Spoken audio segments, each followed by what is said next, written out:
tenacious, and he's even inspired some of his family to join him, and they're here today too. So I bought them. they had to come, huh? They had to come. So thank you very much, Vic, for coming here. He's going to give us a different perspective. We've been talking about 20 dry ton units and 40 dry ton a day units. He's going to be talking about something quite different. Yeah, just about everything we do is under 10 MGD. We're known for our pasteurization systems, but in 2015 we bought the Fenton Dryer Company, so we're doing both dryers and pasteurization systems. Generally, they're very simple systems, and therefore they're pretty reliable. And generally speaking, one or two people within the community will take all the product they make. But these are small communities. A lot of times there's a lot of ag land, so they get a little bit of use within the community, but also with the ag land. And because there's not much volume, generally it's not very difficult to move the product. Okay, so the challenges generally are funding, and then support within the community needs to be continuous and steady. One of the things I've come to appreciate is a need for recurrent training of operators, and I'll get into that. And then finally, you got to make a good quality product. So this will not be the most elaborate presentation, but I can assure it will be the shortest. Okay, so if it wasn't for the cost, I think everybody would go Class A, because basically it's easier to do your distribution and marketing. As regulations are increasing and there's more scrutiny on biosolids, it's getting easier and easier to make an economic argument for Class A if you're willing to invest the capital in order to put in the systems to make the Class A. But once it's in, we're to the point now with our systems where you can make a Class A product for about what you could pay somebody to haul and spread it as Class B, but you have also invested $1 million or $2 million in equipment. Okay, support. You got to have the board behind you, and I know I'm kind of talking to the choir here, but they need to understand it's a process and it takes time to develop a Class A market. It's a good idea to find someone on the board who will use the product, but then you got to get down to the day in and day out stuff, and it means you're either going to do it yourself or you're going to sub some of it out to a third party.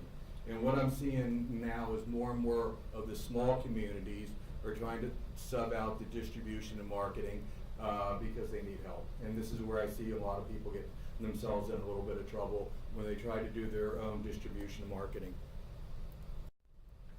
All right, so learned a lot from the utilities director of Morehead City. This is how he approached his board to get the long-term support. He said a sustainable community is one that can take care of itself without the need for outside third parties, and the board liked that. He's also said that it's getting to the point where Class A is less expensive than B, but you don't start with a Class A product overnight. So his big pitch is you got to keep one eye on the bottom line and one eye in the future. So they're doing both Class A and Class B, and in time they're doing more and more Class A. The other thing that I've found in all the years I've been going to plants, I end up going to the same plants over and over and over again. But I see a lot of turnover in personnel. A lot of times it's promotions, but people quit, or some municipalities just do not pay their people well and people don't stay long. So the training, originally the factory training went to one guy. So let's say it goes to John. John gets promoted, he teaches Jeff. Jeff quits, he teaches Fred, and the training gets to be whispered down the lane. In a lot of industries, if you're a pilot, you need recurrent training. I think it would be good for the industry to have recurrent training from the factory, even if it's a video course. But the guys are just learning from what they've been told from this guy to the next guy, which is fine, except if you're in the industry for long enough, you see all these things happen over and over and over again. And what I'm seeing is people repeating the same mistakes because they don't know. And in a sense, it's human nature.